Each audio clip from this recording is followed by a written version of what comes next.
WMC Memphis, WMFS HD2 Bartlett Memphis, part of the Memphis Sports Network with 92.9 FM ESPN, ESPN 790 AM.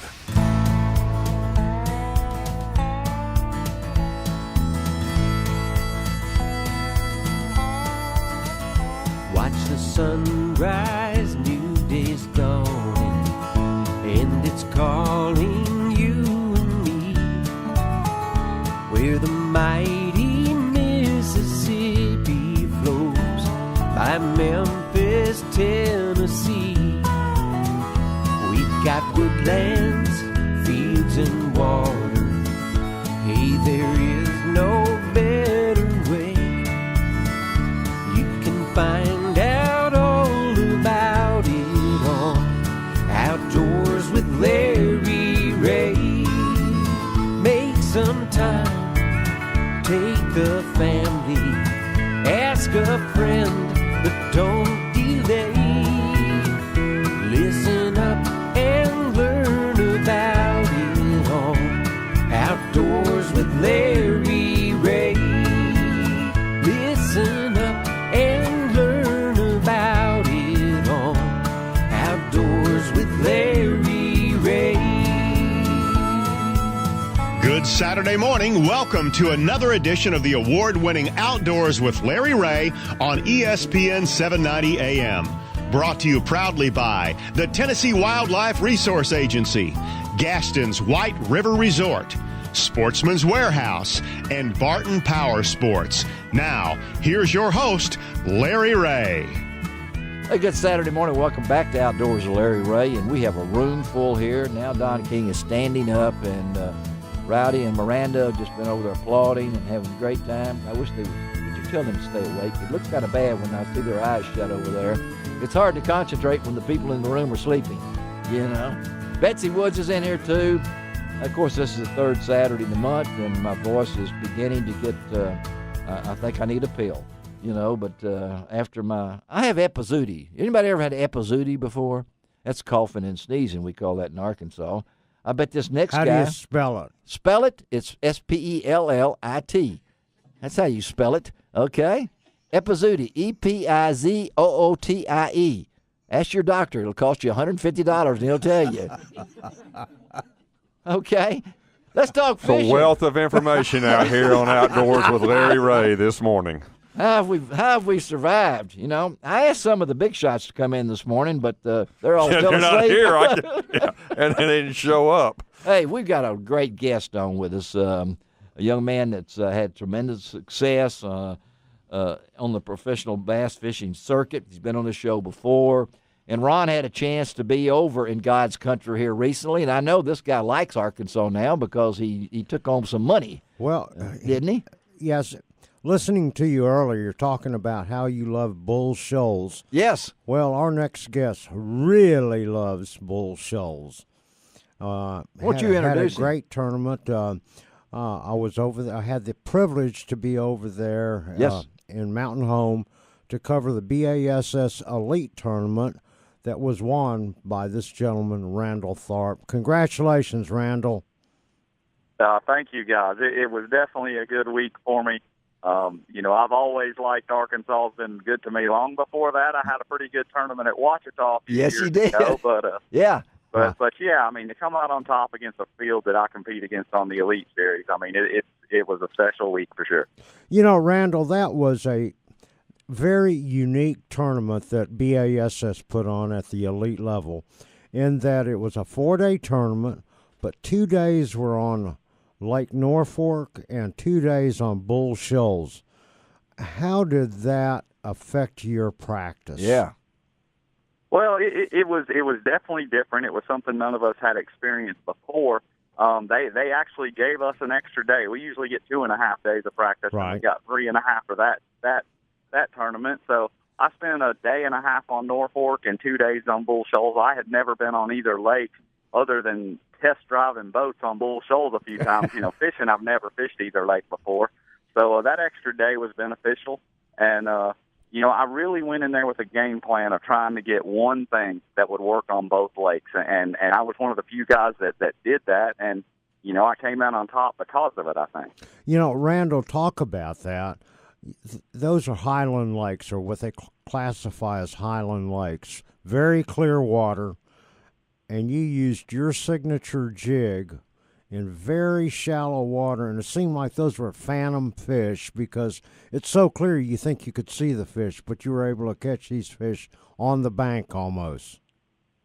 Yeah, we had really good timing for that event, and what I mean is the fish were going to the bank, and the water was fairly cold when we got there, and it was warming up quick. So all the fish in the lake I felt like wanted to go shallow, and I learned years ago on other Ozark lakes that I don't think there's anywhere else in the country that the fish feed on crawdads like they do there. And I think I heard a quote from Denny Brower one time. He said, "A fish will it'll swim right through a school of shad to eat a crawdad." And it's something that stuck with me, and I still believe that. And I think that's what those big fish, that I was targeting, were wanting to eat. I've heard that a saying like that, that a bass will spit out a shad to eat a crawfish. And on that lake, you used your jig. Talk about the jig that you used specifically on both of those lakes to do so well.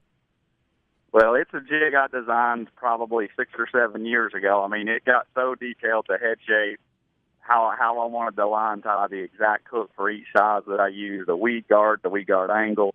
Every aspect of that jig I kind of fine-tuned to build what I thought was the very best flipping jig you could buy. And but it's nothing fancy. It's kind of an archy style head. It's got a little bit more weight forward and a keel-shaped head. It's got a semi-recessed line tie. And the color, it's called Golden Craw. It's something I came up with. It's just kind of a green pumpkin with some black and gold in it. And I put a Zoom Big Salty chunk. And honestly, if I had something a bigger profile, I think the fish would have ate it. I mean, they were really wanting something big. And a lot of guys in that clear water were fishing smaller stuff. I think it made a difference. Me putting, if somebody sets a 10-ounce ribeye in front of you and a 20-ounce, I mean, there's not many guys I know that's going to grab the 10-ounce. Right. So that's what I did. It's definitely one of my favorite ways to fish, and I just used a 1/2 ounce. And later in the day, when they got real aggressive, I would switch to an even bigger one, which was a 5/8 ounce. It would fall faster, which allowed me to cover more water and get a few more bites. Hey, we're talking to Florida pro bass angler Randall Tharp.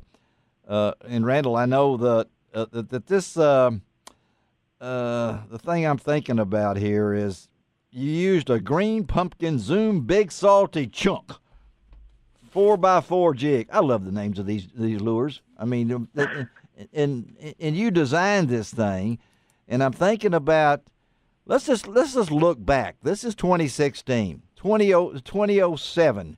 You're sitting there in the construction business, if I'm right, throwing hammers around and everything else, and you decided that you're going to go pro, but you took a different approach. You used your own money. Is that right? Well, I mean that I was fishing before. I know it. Not at the professional level, but 2006, 2007.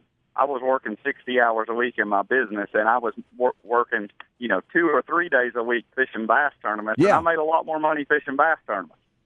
So, it's not something I really wanted to do. It's just something that I felt, I did want to do it because I wanted to test myself against the best anglers. But that's, that's how I got there.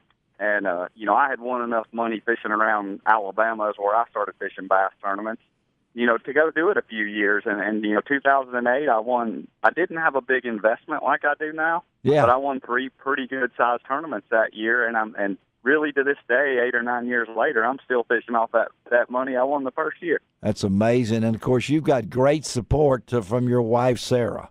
Talk about what she means to you.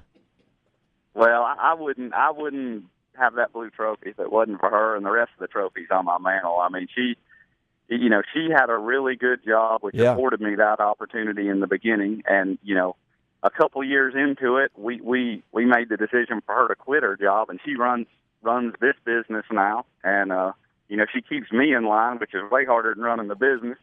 And, but she's with me at every event. And I owe a lot her hard work off the water makes it easy for me to do my job on the water. Yeah, that's who you have to go to get Randall. Okay, you got to get Sarah first. I mean, because Randall never knows where he's going to be. And Randall, we've got two young people in the room this morning who are a fishing team at Tennessee Martin. We've got Rowdy and we got Miranda over there, and they're young folks. And I know you fished a lot when you were a kid, but to turn pro at the age of 40, really, I mean, that's when your career took off. What advice would you give these young people here? They're wanting to beat Bethel and all the rest of the teams. What advice would you give these young people? Come over here, Rowdy, and listen to Randall as he talks about this. The best advice I could give them is to really concentrate on their schoolwork and stay in school. Oh, they didn't want to hear that, Randall. No, start all over. Let's cut that out and start all over, okay? No, you're right. Tell them again. It is. You guys need to concentrate on your schoolwork and getting a good education, because at the level that I compete at the Elite Series, fishing is a pretty small part of what I do. Working with companies and my sponsors, that's a lot bigger piece to the puzzle, and I spend a lot more days now working for those companies and running the business side of fishing than I actually do fishing. So, the fishing part, I mean, I still love it. I love every second of it. But honestly, I used to fish more before I fished for a living, and that's right. I do still love it though, and I cherish the tournament days where I get to fish against Kevin and Mike and Skeet and all the other guys I've always looked up to. So wow. But yeah, just focus on that. I mean, that's what's in front of you, and that's what's important now. And if the fishing thing's going to happen, it'll just happen. Well, that's they're shaking their heads over there. They agree with you. We got about 2 minutes left. I know you got Ron knows this. You got the Bass Fest coming up June 9th through June 8th through the 12th. That's Ron, correct, and I'm going to be there. Ron will Randall, be there to cover you, and hope to see you there. And wish you all the best on the water. And it ought to be a good tournament. I think it's going to be a great event. Bass Fest has been big every year, the last couple of years that they've had it. And, my favorite events every year, I mean, Bull Shoals in Norfolk was obviously one of my favorites, and I had never been there. So I've never been to that lake we're going to in Oklahoma, Texoma there.